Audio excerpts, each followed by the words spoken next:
As the world struggles to make sense of Vladimir Putin's unprovoked act of aggression against Ukraine, one man might offer an insight into a dark chapter in American politics that may have acted as a precursor to the Russian invasion. My guest today is former U.S. National Security Advisor John Bolton. Now, just to recap, John Bolton was National Security Advisor during what became Donald Trump's Ukraine Gate. In 2019, then President Trump had delayed U.S. military aid to Ukraine while he pressured Ukrainian President Volodymyr Zelensky for damaging material on his then presidential candidate rival Joe Biden. Particularly, Trump was interested in information on millions of dollars of supposedly dodgy investments that had been made in Ukraine by Joe Biden's son Hunter.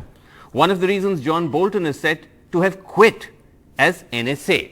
And John Bolton joins me on NDTV. Thank you very much indeed, Ambassador Bolton, for having you. Now, obviously, the big question in everyone's mind is how all those bizarre events way back in 2019 may have impacted what we're seeing now. But for the benefit particularly of our Indian viewers who may not be aware of what exactly went down, take us through some of that extraordinary process that we saw, which you were witness to, of Trump literally saying he will not pass on the aid until Zelensky gives him dirt on Biden.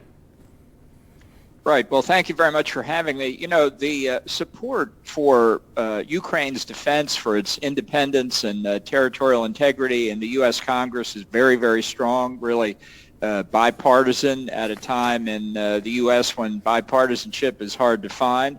So Congress, as part of the regular budget process, had appropriated substantial amounts of money for security assistance for Ukraine in different accounts. It's complicated, but in particular, $250 million that would have been supplied and that needed to be obligated before the end of September of 2019, September 30, when the American government's fiscal year ends.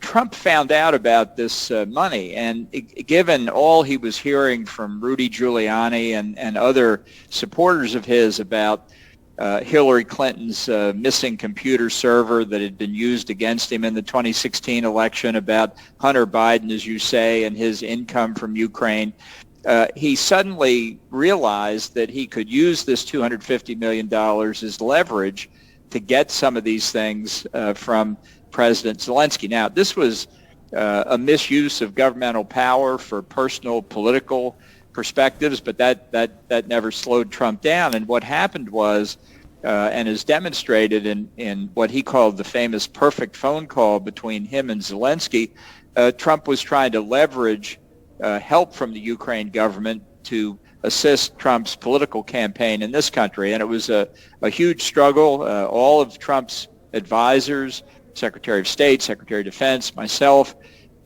were in favor of providing Ukraine with this security assistance, which they desperately needed. And ultimately it was provided before that end of the fiscal year crisis would have hit. But this conversation between Trump and Zelensky and the entire circumstances, which are much lengthier and more complicated than we can get into, prevented Zelensky from getting a good personal relationship with the president. It put Ukraine right in the center of American presidential politics, which is never a good place to be. And it, for the entire length of the campaign, which in America takes forever now, but from basically the middle of 2019 through the end of 2020, through the end of Trump's term, Zelensky couldn't make progress on the bilateral relationship. And I do think that had a significant effect in making it harder for the U.S. to understand the threat that Ukraine faced and perhaps the steps that could have been taken to avert this terrible war we're seeing now.